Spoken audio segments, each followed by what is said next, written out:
Well, hello adventurers, 5,000 subscribers. And when I started this channel, I had no idea I'd get to 20 subscribers, never mind 5,000. I didn't really start it off with the intention of it being any sort of channel of any sort. I was just throwing a bit of stuff up there to share and to show others. But as time went on, I sort of tried to be a little bit more serious about it and try and up the production quality. And it's good to get the feedback from people who watch and see if you're doing a good job or need to improve. It's also good to try and inspire others and show others what's out there, the terrain they might be following to get out to a location.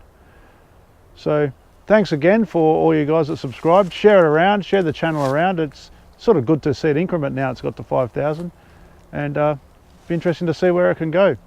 So yesterday I was out at the farm, or out about 4 hours east of here on our family farm.